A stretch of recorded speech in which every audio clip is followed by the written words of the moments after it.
What is going on, everybody? Back at you again with this new edition in this episode of this Move the Chains podcast with your man and your host, Sam McIntyre. I hope we're doing well tonight on this hump day, Wednesday night, wacky Wednesday, getting close to Friday, paydays this week. I can't wait.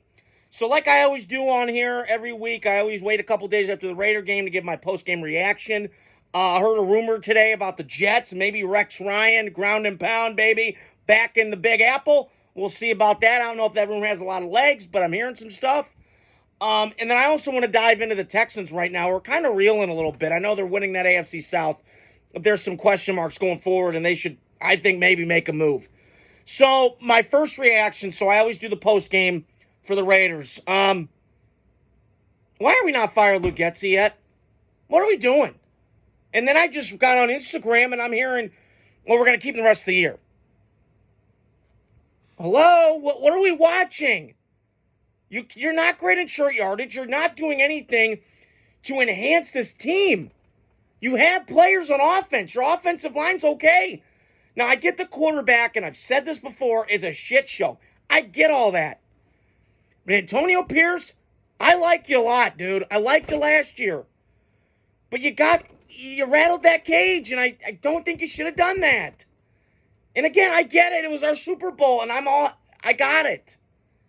I'll cherish any Raider win against Kansas City or those dirty donkeys that I'll have.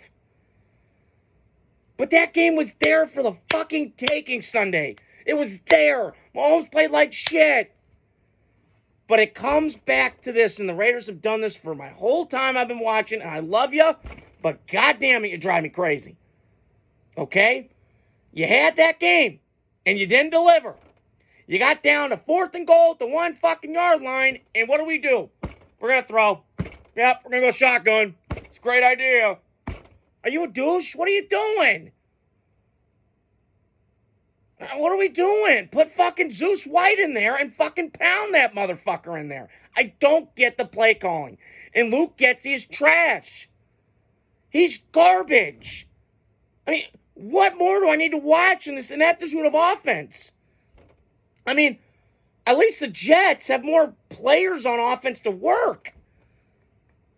But I can't even comprehend how bad this offense is for the Raiders. I mean, it is one of the worst I've ever fucking seen. And it's cost us games. The last 2 weeks, you've had 2 winnable games. The Rams and the Chiefs in your home turf. And you can't come through because Getsy is still your fucking offensive coordinator. It's a joke. I'm ashamed. And so is every Raider fan that I know. And I'm beyond disgusted, man. So, hey, Mel Kiper, I got my phone ready. Hello, Mel Kiper. Who we need? Yep, 2 phones. I got Kevin Gates on my line. Okay. What are we doing? So, again, this defense, I've never been proud of a Raider defense in my lifetime than this one I'm watching right now with Max Crosby, Robert Spillane, and all those boys. And I'll tell you what, it'd be a lot different if Christian Wilkins was healthy. I get all that. But at the end of the day, this comes down to play calling. When it gets down to it, the nut-cutting time, and you do not have it, Raiders, you need a new, creative, offensive mind that gets back to that running scheme that made Zeus White effective last year in the game at Christmas in Kansas City. So you need to do that. You need to change this scheme back, and you need to get this offense right. And you know what, Getsy? Fuck you. You are awful. You're a joke. I can't stand watching this. I mean, what are we doing? So the other thing that I wanted to point out, and I've been reading a lot of mocks lately. I know it's a long way away, but I get a little excited. I admit it. I'm an excitable kid. I'm Energizer Bunny. But the more I sit back with Shador, I go, I don't hate it. Now, is he got a lot of problems? No question. I've been on this for a while. He's not my kind of guy. And they have been winning lately. And it's been a little bit more quieter. Shador doing all of his bullshit. But I need to see him take an L once, because then if those habits creep up again, then I'm going to go, I'm out. But if they don't, and he's learned his lesson, he's mature like an adult, which we need to do, which most people in America don't anymore, that's your problem, then there you go. But I'll say this to Mark Davis. Mark, you got a job for me, brother. You need to, when Tom Brady talks, and I've heard some rumors, they're going to give him more say in the personnel department and maybe in some decisions. Thank you. Maybe that might help get us out of this fucking rut we've been in. God help us. Okay? If you do that, there's two words you got to do, Mark. Just shut up and just stay out of the way. Because whatever you've done, and I think you've listened to the wrong people, that's what I've been told in that organization, in terms of what you need to do, you just get this thing right and get this train on the tracks and get it back to a winning, consistent team that I've seen in the past. The early 2000s, when WWE was king, and I loved it. And then you also got to get back to some of those early 2010 teams that were 8-8, and you saw improvement. Now, they were the same. They had a bunch of penalties, the Raiders. But you saw a little bit of that. So, big game this week in Cincinnati against the Bengals. Now, Bengals are kind of iffy. But I don't think we're winning a game from here on out. I'll still watch every game, and I'll give my post-game reactions, but I'm out, man. This is a bad football team. And it starts with the head coach that needs to have some kahunas and balls and fire Lou Getsy because, first of all, he ain't it. So anyways. So I'm with you on that. We got to get back to playing Raider football. This is just embarrassing. We got to do that. So, sorry, I'm sweating a little bit. I was a little cold. So, here's my take on. So, I heard a rumor this morning. I know the Jets are just a mess. Oh, I wanted to get to the Raiders. So, I was at the gym tonight, and I was doing my curls for the girls. I was getting big, trying to. And I had this thought in my head, and you guys can leave comments if you want about if they should do this or not. The Raiders bringing Ryan Tannehill. Because I'm watching tonight, and they had an NFL throwback game. I think it was the Bengals in Miami game. It was 2013. This is when Cameron Wake was a stud, and he was a great player. And he had the game-winning safety walk-off, which is rare in the NFL, especially in overtime and that stuff. I sat in my head, and I'm going, Tannehill will give the Raiders something credible for a little bit. Now, will they win games? I'm not sure. But my thought was, bring him in. He gives you some mobility. Now, is he the athlete that he was? No, he's older. I get it. And it's kind of like the Colts putting Band-Aids on guys. But I think, bring it Tannehill. Why not? At this point with me, with the Raiders quarterback thing, I'm like, fuck it. Why not? Because I know we're going to get a top pick anyways. We're probably going to get Shador, probably one of these cats, because Brady's got the control. He's going to have a say in it, which thank God he does. And Mark, shut up. Don't talk. Let Brady say something. Okay? You made some bad decisions. It's time for somebody now to make control and take control of this organization, get it back to those winning ways. But I just think that's what the Raiders should do. So, outside of my Raider take, I also want to talk about, I heard a rumor today, I was getting into that, was that the Jets might bring back Rex Ryan. And my take is timeout. So Rex Ryan, last time he coached was 2015. Yeah. No. 2016. Okay.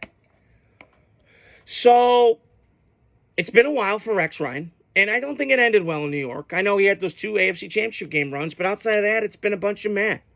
I know he had Mark Sanchez, but I think Rex wore himself out. You know, he's kind of, he's Andrew Dice Clay. You know, he's just not, he's a stick. You know. Hickory dickory dock, how you doing there? It's not going to last. But maybe Rex has turned the corner. I don't know. But for me, from a standpoint of, okay, what can Rex Ryan bring to the Jets? He's a defensive guy. They have a decent defense. Maybe it works. But again, I think if you bring him in, it's not the craziest idea. But it's kind of like the retread thing. And I don't know what the Jets do from here. But they're a mess. And they've been this way for a long time. So I don't know. We'll see, man. But I wouldn't rule it out, the Rex Ryan. Now, I don't know if that rumor's got a lot of legs to it and a lot of momentum. But I wouldn't be shocked if Rex Ryan's back in a gangrene Jet uniform as a coach, not a player, obviously. So my last thing I want to talk about on here tonight, it's great having you guys on, is the Texans are kind of into trouble right now. Nico Collins, their stud receiver, big body guy from Michigan. He's a beast. Shout out to Derek Solmonson. I know you're watching, brother. He's a Michigan Wolverine for you. And he's had a really hell of a career start of it. And it's sad that he got hurt in that Buffalo game when he had that big touchdown early and then obviously was hurt. And then he obviously was out the game. And then I didn't know it was going to be later the whole year. But then my brother told me couple nights ago that Stefon Diggs is out for the year now. And I got that this morning on Facebook when I was kind of scrolling during my lunch. And I saw Adam Schefter put it on Facebook. So my takeaways are from that is Houston's got some troubles. They got some Texas-sized troubles. Now, C.J. Stroud's good enough to me, and he's shown it in this little sprink of time, that he's it. Now, they peppered him a lot lately. Now, I don't know. Maybe their offensive line's got some injuries. I don't know. But he's been hit a lot, and he's been sacked a lot. That Green Bay game was evident of that, and then the Minnesota game up in Minnesota when they played that Brian Flores cover zero attack-style defense. So, can the Texans bring in Garrett Wilson? Highly unlikely, but I would not be shocked if they did that. You know, Houston, these GMs like to talk. You know, they're like women, like Chad Cathy. Okay? So maybe the Jets bring in Wilson. It's not a bad idea, but I just feel like you're only going to have Adams for a year. So what's the point of you got an older receiving core, but not a lot of youth? So if I'm the Jets, I keep Garrett Wilson, and I bring him in if I'm the Texans because he pairs him up with C.J. Stroud back to the Ohio State days. And I always remember that iconic photo where it was C.J. Stroud and the 4 receivers, which was loaded at that time. So maybe we'll see. I don't know. I still think Houston's going to win this division going away. It's kind of up in the air right now. Jacksonville's a mess. Tennessee, draft time. They got to do some stuff. They got some players I like, but they're close to being a porta potty stinking like shit. Okay, you got to do something. Not Carolina bad, but you're getting up there. Okay? Despite some players that I like. And I think Brian Callahan and Bill will get that thing figured out. So, Houston's going to go win this away. I think that tomorrow night, I'll give my picks tomorrow and against the spread. I know a lot of people have been liking that segment lately. I'm going to keep doing that. Shout out to Phil Sexton for letting me have that. Give me that recommendation. So, like I said, Houston's going to be fine. They should win tomorrow. I don't know easily, but we'll see the spread. I'll look at it tomorrow morning when I get up. And then I'll make my video tomorrow night. So, that's all I wanted to get on here tonight for you guys. Like I always say, hit the like, subscribe, share button. And more videos will come out. And talk to you guys soon.